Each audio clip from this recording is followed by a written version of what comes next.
Developmental mile stones, വളർച്ചയുടെ നാഴികക്കല്ലുകൾ. നമ്മളുടെ infancy പീരീഡിലുള്ള കുഞ്ഞുങ്ങളുടെ വളർച്ചാ കാലഘട്ടത്തെക്കുറിച്ചുള്ള ഒരു ബേസിക് ഇൻഫർമേഷനാണിത് മാതാപിതാക്കൾക്ക് വേണ്ടി. ഈ ആദ്യത്തെ ഒരു വർഷം എന്നുള്ളത് വളരെ നിർണായകരമായ ഒരു കാലഘട്ടമാണ്. കാരണം എന്ന് പറഞ്ഞാൽ കുഞ്ഞുങ്ങളുടെ പല മേജർ ഡെവലപ്മെൻറ്റ് നടക്കുന്നത് ഈ കാലഘട്ടത്തിലാണ്. ഈ കാലഘട്ടത്തെ നമുക്ക് 4 ആയിട്ട് തിരിക്കാം. Gross motor development, fine motor development, personal social development, language development.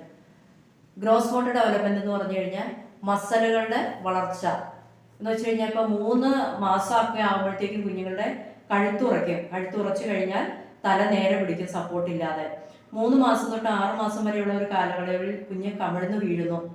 6 മാസം തൊട്ട് 8 മാസം വരെയുള്ള കാലയളവിൽ കുഞ്ഞ് സപ്പോർട്ടോട് കൂടി ഇരിക്കുന്നു, പിന്നെ സപ്പോർട്ട് ഇല്ലാതെ ഇരിക്കുന്നു.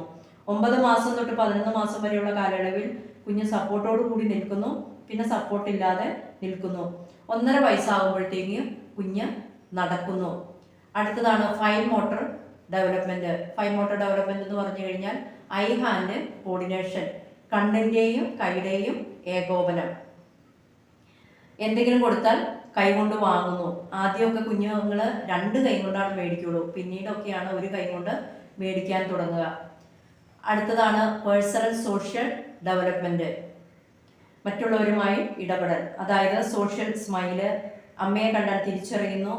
6 മാസം കഴിയുമ്പോൾ സ്ട്രേഞ്ചർ ഒക്കെ കണ്ടു കഴിഞ്ഞാൽ ഒരു ആൻസൈറ്റി വരുന്നു. എന്ന് വെച്ച് കഴിഞ്ഞാൽ അപരിചിതരോടുള്ള ഒരു ഭയം. പിന്നീട് അത് കുഞ്ഞ് വളരുന്നതനുസരിച്ച് മാറിപ്പോകുന്നു. പിന്നെ അതുകൂടാതെ നമ്മൾ ടാറ്റ എന്നൊക്കെ പറഞ്ഞു കഴിഞ്ഞാൽ കുഞ്ഞ് ടാറ്റ എന്നൊക്കെ തിരിച്ച് പറയാൻ തുടങ്ങുന്നു. ലാംഗ്വേജ്, സംസാരത്തിലുള്ള ഡെവലപ്മെൻറ്റ് എന്ന് വെച്ച് കഴിഞ്ഞാൽ കുഞ്ഞ് സൗണ്ടിനോട് റെസ്പോണ്ട് ചെയ്യാൻ തുടങ്ങും. സൗണ്ടിനോട് റെസ്പോണ്ട് ചെയ്യുക എന്ന് പറഞ്ഞു കഴിഞ്ഞാൽ ഇപ്പം നമ്മുടെ വാതിലൊക്കെ ശക്തിയിൽ അടഞ്ഞാൽ കുഞ്ഞ് ഞെട്ടും. അതുകൂടാതെ 3 മാസമൊക്കെ ആകുമ്പോഴത്തേക്കും കൂയിങ് സൗണ്ട് എന്ന് പറയും, കൂ, അങ്ങനെയുള്ള പല ശബ്ദങ്ങൾ കുഞ്ഞ് പുറപ്പെടുവിക്കും. അതിനുശേഷം 6 മാസമാകുമ്പോൾ 2 അക്ഷരമുള്ള സൗണ്ട്, 2 അക്ഷരമുള്ളതെന്ന് പറഞ്ഞാൽ ഇപ്പ, ഇമ്മ, ഇറ്റ അങ്ങനെയുള്ള സൗണ്ടുകൾ പറഞ്ഞു തുടങ്ങും. ഒരു 9 മാസമാകുമ്പോഴത്തേക്കും കുഞ്ഞ് 4 അക്ഷരങ്ങളുള്ള പാപ്പ, മമ്മി, ചാച്ച, ടാറ്റ അങ്ങനെയുള്ള വാക്കുകളൊക്കെ പറയും.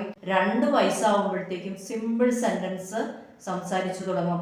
ഇത് ഒരു നോർമൽ ഡെവലപ്മെൻറ്റൽ പാറ്റേൺ ആണ്. ഇതിനകത്ത് എന്തെങ്കിലും വ്യത്യാസം ഉണ്ടായാൽ, ഇതിനകത്ത് എന്തെങ്കിലും ഡെവലപ്മെൻറ്റ് ഡിലേസ് വരുവാണെങ്കിൽ നിങ്ങൾ ഒരു പീഡിയാട്രീഷ്യനെ വൈകരുത് കൺസൾട്ട് ചെയ്യേണ്ടതാണ്.